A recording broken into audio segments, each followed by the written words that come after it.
Hey, everybody, and welcome to another episode of Eating at a Meeting. Today, I really wanted to chat about, because of a variety of things that have happened with food allergies and dietary restrictions at the end of last year, and actually a new lawsuit that I found out about that's happening now. I want to really talk about carrying intentionality into 2025. And this is something that I made in my December newsletter. At the very end of the year, I said something about this, about inclusivity and hard conversations. And so that's really what I want to talk about today. So in my newsletter last month, I had said that I asked my readers, newsletter followers, whatever you call that, what are they going to leave behind in 2024 and carry forward into 2025? And what I shared with them is that I intend to, I'm going to read this. For me, I'm going to carry forward the commitment to making sure every table feels safe and inclusive. And I'm going to leave behind the moments of hesitation that I had when addressing difficult conversations and necessary conversations around food allergies, dietary restrictions, food safety, food waste. I can't even tell you how many conversations. I mean, they're hard conversations, but it's a necessity. And it really got me thinking, especially, what I want to do for my clients and for myself and for the industry itself has to have these hard conversations. And they're hard because it takes a lot of work. But when we're thinking about food and beverage, when we're planning food and beverage for events, and I've said this numerous times, is that we have to be really intentional about it. And I say that because in a lot of the times, food and beverage is the last thing that we talk about. The last thing that we look at when we're designing our events. I know there are planners who don't do that, but for the most part, majority of the times food and beverage is an afterthought. And it's something that's talked about positively and negatively a lot. When we look at our end of the event surveys from attendees, like, oh, I didn't like this or whatever, right? But with it being probably the number one expense on our event line item budgets, why aren't we being more intentional about it? Why aren't we trying to create inclusion and safe experiences with the food and beverage that we're providing so that we're not losing attendees, so we're not wasting food and we're not wasting our budgets? And I'm going to make a promise, and I know you've heard me speak about this for years now. I mean, this is actually my 15th year of business this year, and this is what I've been talking about for 15 years. But I promise to help continue to how we improve how we gather and nourish the people that we're serving. And that's with me educating you through this podcast, through education sessions that I'm doing at different events, such as Meeting Professionals International Carolinas chapter on February 6th and 7th, a variety of different things. But it really hit me hard at the end of the year of how much work I've done and that we've made changes in, but how much work there still needs to be done. And that kind of brings me to the case of, Dominique Brown, who it really hit me hard with this, but she was attending an event. She was invited to this event. And they were serving her food and beverage, and she asked if it had contained any of her allergens, and they said no. And she ended up passing away at that event or in the hospital after that event, leaving that event because of her allergic reaction. And, lots of things have come out that we're still waiting for the autopsy and to get a lot more details about what actually happened that night. But it was said that she shared her allergy to the event organizers. And when she was having a problem with having an anaphylactic reaction, nobody really did anything to help her and to making sure that she was safe. It really, who people were blaming the restaurant. People were saying that they did this on purpose. People were blaming the venue and the event host. And we can point fingers all we want, but we need to know the details first. But it does still beg for our adherence to safety protocols and creating inclusive experiences. Did that staff know what was in the food that they were serving her? when did she share her information about her dietary needs, and who collected that information, and what was it done with that information? It's still, there's all of that data needs to be collected. But it also brings me to another case where I saw yesterday or the day before, Allergic Living did a story on it, that there is and this happened at a restaurant, not at an event, but he did share, and this happened back in 2023, but he did share that he had allergies to shellfish and he was eating pesto, and he ended up passing away. And I'm going to put that in the chat here in the comments so you can so you can read it. But the family it's a wrongful death lawsuit against the hotel, which is the Cosmopolitan, the restaurant that's in the hotel, which is owned by Tao or owned and managed by Tao Restaurant Group, the EMTs, and for negligence on not being able to provide a safe experience. And that safe experience meant, saying that everything that he was eating was free of shellfish. 2, allegedly, people did not do anything when he's having an allergic reaction. And that's where the EMTs came into play on that, and how he was treated on that.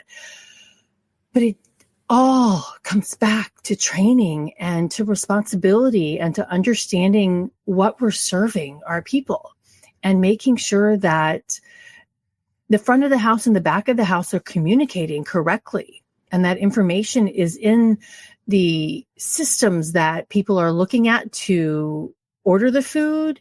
It's looking at systems where the banquet event orders for an event, going back to the Dominique Brown case, did the banquet event orders actually have the ingredients or the allergens that were in the food?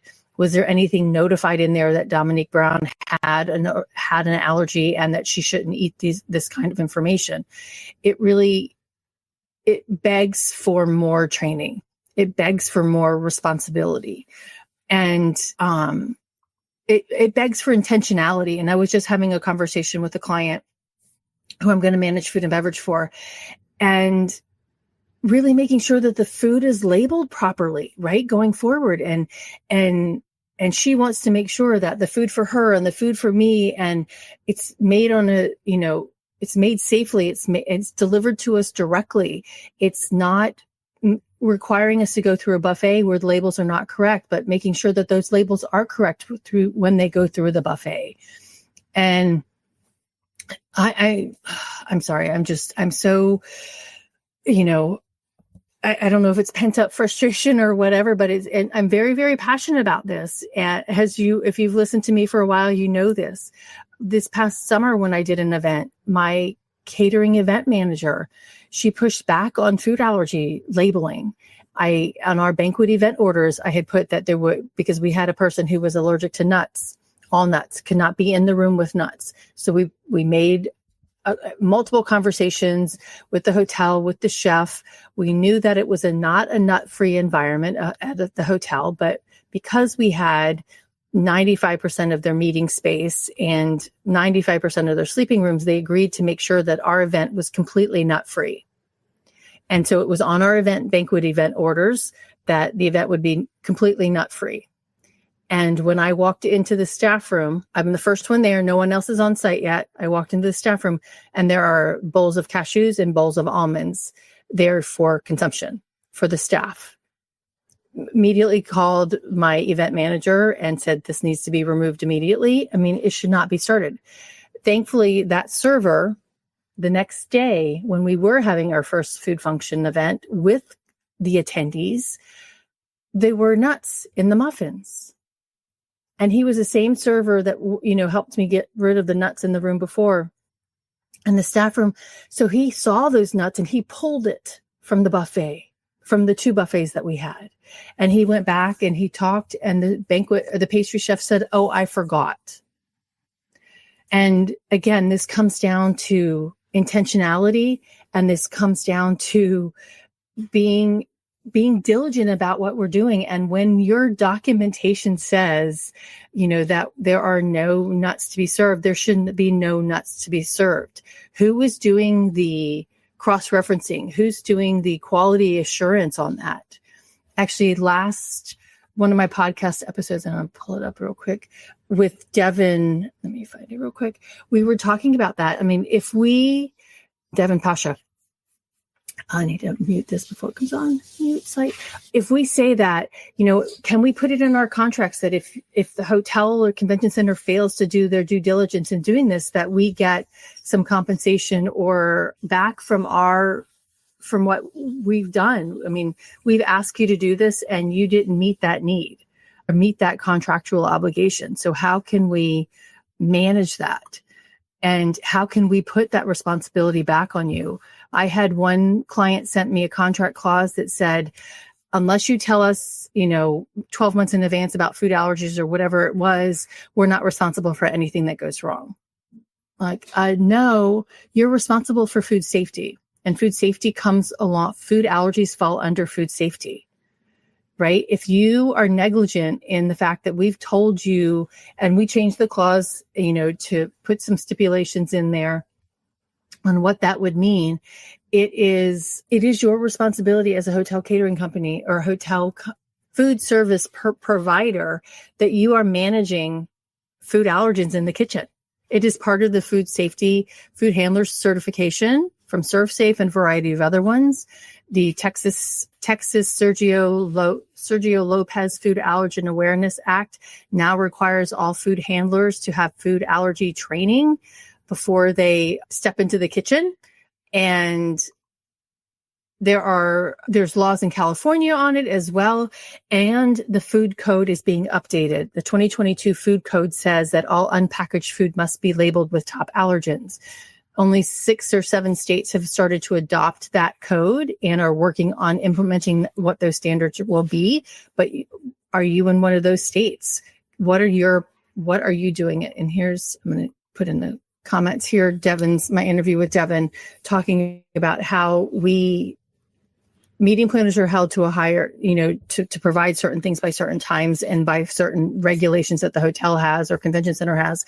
But why can't we put that back on to them as well? We need clear communications and adherence to food safety protocols. So as a meeting planner, when you're talking to your catering companies, first and foremost, ask them about their health inspection score. Ask them how many people on their team have gone through the food handler certification program. Is it front of the house or just anybody on the front of the house? Have they done that? And then who on the back of the house has done that? And who has taken any food allergy training outside of just the food handler certification? Ask who on their staff is responsible for expediting the meals for people who have food allergies or other dietary restrictions.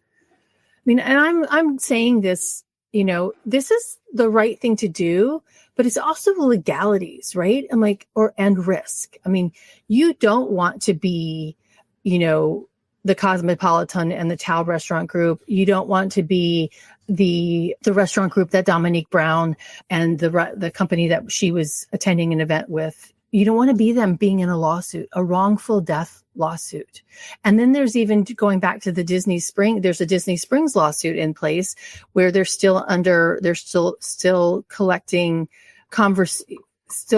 data on what happened on that. And I had a conversation on that back in last year with Mary Vargas and Joshua Grimes and Ryan Gambala. They're 3 attorneys. And we were talking about that case. And this is a case, again, it was in a restaurant, not an event, but she did communicate her food allergies and to the restaurant team multiple times, asked questions about it. And she still passed away. And the coroner, the medical examiner's office said that she had high levels of nuts and milk in her system when she passed away. But we talked about, the laws surrounding that, these 3 attorneys were looking at it. Disney claims that they're a landlord. Cosmopolitan Hotel could probably claim that they're a landlord for this case that's just been filed as well. So how does that impact us? All of its training, all of its responsibility, and all of its accountability and transparency. We need to know the food that we're serving. We need to be able to communicate that information to our attendees. And we need to be intentional about what we're doing. So again, as a meeting planner, if you're hiring a catering company, what are the questions that you're asking? Can we be more intentional about what we're serving? Can we create a more inclusive experience? My friend Jess, she's got a video that I like to share that she posted. She does a lot of them when she goes to conferences. And she said, I'm just a girl standing in front of a buffet looking at all the food that I can't eat because it's not labeled properly, or it doesn't have any kind of labeling at all, or everything that's offered doesn't include things that are gluten-free and dairy-free, right? I mean, your attendees are paying the same amount of money to attend in a conference as the person next to them. And that person next to them could probably eat everything. That's great. But if I'm paying the same amount of money to attend that conference and food and beverage comes in that registration fee, am I not worthy of having the same experience and getting a meal that's safe for me and that is of equal quality? And then my friends Kayla, and they posted a video from a conference that we attended together, and they're both celiac, and they were eating fruit plate as dessert. And the tag on the video, and I don't know how to share that one, is this is what celiacs eat for dessert when they're at a restaurant or a conference, right? And I couldn't have done it any better. And it was just eating a plate of melon. And it's so true. But why do we have to do that? Why do we have to eat less than the person next to us just because we have a food allergy and because something would make us ill or potentially kill us? We have responsibilities. If you're going to be in the restaurant industry or the hospitality food service industry, we have to take responsibility for what we're doing and own it. And another reason to do this, besides not getting sued and besides not making somebody ill, is that you can make a lot of money at this, right? Why don't we take the opportunity to learn how to feed our attendees well so that we bring them back? Because hello, Wendy, and hello, Site India, who are on Instagram. I'm talking about intentionality in our food and beverage. Did I say Wendy? Helen? Wendy Porter events. Hello, Wendy. And we have to be intentional with what we're doing. And I was talking about the revenue opportunities here, because the statistics show through a couple of different sources, Shandy oh my gosh, I'll find that quote and that statistic for you so I can share her slides with you or her data with you, but that a food allergic person's bill is typically 38% less than a non-food allergic person's bill.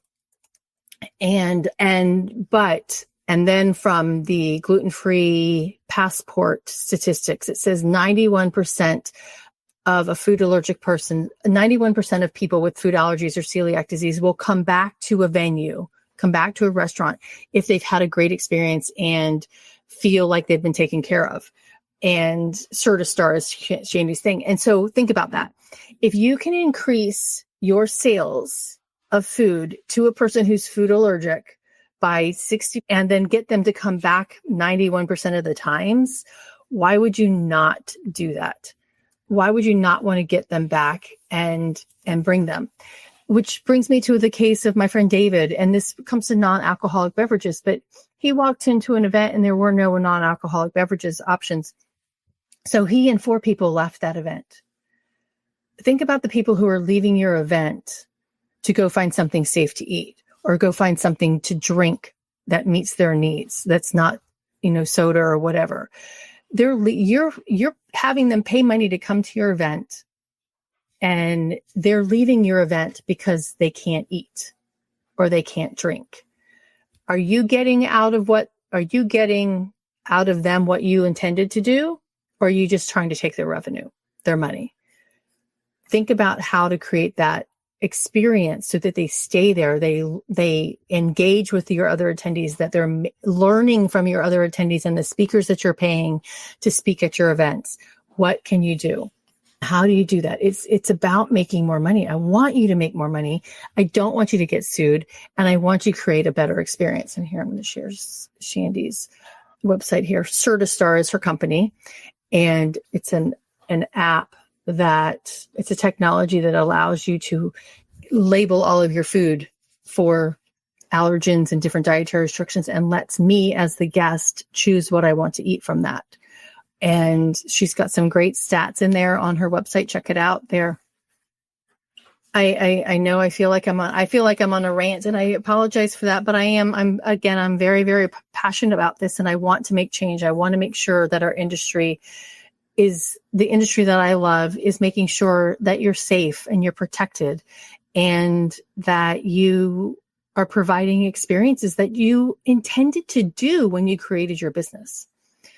So a couple of things, when we're trying to be intentional with and inclusive with our food and beverage options, we want to, as a meeting planner, we want to collect that information from our attendees up front. I highly suggest you use checkboxes. You ask people if they have food allergies, and then ask them what types of allergies that they have. Ask them if they have any other medical conditions that require different types of food to eat. And then ask them if they have any other lifestyle or religious practices in their dietary choices. To me, the medical and the celiac and the food allergies are one way, and those fall under the Americans with Disabilities Act. The other ones are more choice and lifestyle preferences, although religious-based practices are very serious and need to be taken into consideration, managed very well as well. But ask those questions up front. And then what is your plan of action when you collect that data? How often are you looking at that information? Are you looking at it weekly, monthly? When are you planning your menus? Can you design your menus around those dietary needs?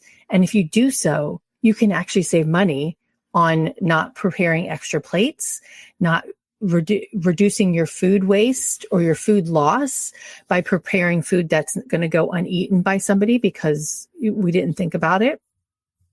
Think about ordering a filet mignon dinner for somebody who's vegan, right? And if we asked and we didn't accommodate, you still threw that $100 plus filet mignon dinner away. So the food is wasted, your budget is wasted, and now there's another meal being prepared. And depending on when you caught that person, if you didn't catch it until they were sitting down and eating, they're now waiting an additional amount of time for their food, with everyone else sitting at the table waiting for them to get their food. So proactively collecting and honoring those dietary needs in advance is really important for the meeting planners. And when you pass that information on to your catering event managers or your event managers at your properties, what are they doing with that information? And are they working directly with their chefs in providing and designing menus around that? Definitely asking, I said this earlier, asking those catering partners who on the staff is trained. How are they managing cross-contact and offering cross-contact prevention in the front of the house when it's served on the buffets or on plated meals or on table service? And or how are they managing that cross-contact in the back of the house? These are questions that you can and you should be asking your catering partners all the time, and follow through on and checking through on that throughout the entire process. And then we need to make sure that we're providing clear and transparent labeling for every dish that we're serving. And it should be on the banquet event order. It should be on the labeling on the buffets. And this is an example of something that I did in an event. Oh my gosh, it's been like 10 years now. But we were at an outdoor event, 15,000 people. And so what we did is I created for my client these cards that had every meal item being served, and it had the ingredients of every single thing being served and what those ingredients are on all of those things. And let's see, I did not, and the next step in doing this and looking at these, because this was done 10 years ago, I would highlight all of the allergens. If I see any allergens, like there's one here. Let's see. Turn it this way. So corn, salt, chili powder, scallions, and butter. So when it says butter there, we should be highlighting that in dark and bold, saying contains milk, right? And highlighting that so that the servers, we gave these to the banquet captains and to some of the servers at the event. So they had this and they could ask questions, but we need to be pulling that information out. It should be not just for the top 9 allergens, but it should be for all allergens that are identified by your attendees, or all dietary needs identified by your attendees. And so my last thing that I'm going to leave on is leaving behind the hesitation and talking about this with your catering teams. I've been yelled at by chefs, asking questions about the front of the house, how it was labeled. And a chef said to me, I make the food. I'm not responsible for labeling it. Yes, you are. The labels can't the chef's input. Whether it's the executive chef, whether it's the line cooks, whoever makes the food should be responsible for confirming what was put into that food. And we need to, and I'm guilty of this too, is like hesitation, like, hey, okay, I need this information. And then they're like, well, and they just don't get around to it. But we need to not be hesitant around that. We need to make sure that that information is provided, that information is clear, that information is accurate on those banquet event orders as well as on the labels. There's so many times where things are misdone or mislabeled, the information is inaccurate, or that's the same kind of thing, or the information is just not there at all. And you're leaving your servers who didn't make the food to answer questions about it. So we need to make sure that that information is really clear and accurate. It reminds me of, I just told you about a chef that said to me, I cook, but I'm not responsible for labeling it. Well, I had one banquet captain say to me one time, well, I don't cook, so how would I know what's in the food? And it was two different things that he had served. It was bacon, and they had put bread underneath the bacon to soak up all the oil from that, the grease from that. And you couldn't see it. So, but that now then made the bacon not gluten-free. And we had somebody who was allergic to wheat. And then there was a pudding, and it said it contained wheat. And I'm like, why does pudding contain wheat? And when we went back to look at the label, it contained wheat and soy and dairy and some other allergen, but none of that was identified on the labels. So I challenge you to be intentional with your event planning, with your food and beverage planning going into your 2025 events. Let me know in the comments, how do you intend to be intentional in what you're doing in creating a safer and more inclusive food and beverage experience? And if you need help with that, please call me. That's what I'm here for. That's what I want to help our industry excel at, so that we're creating experiences that are safe, inclusive, and sustainable. Until next time, stay safe and eat well. Thanks. Thanks for listening to the Eating at a Meeting podcast, where every meal matters. I'm Tracy Stuckrath, your food and beverage inclusion expert. Call me and let's get started right now on creating safe and inclusive food and beverage experiences for your customers, your employees, and your communities. Share the podcast with your friends and colleagues at our Eating at a Meeting Facebook page and on all podcast platforms. To learn more about me and receive valuable information, go to tracystuckrath.com. And if you'd like more information on how to feed engagement, nourish inclusion, and bolster your bottom line, then visit eatingatameeting.com.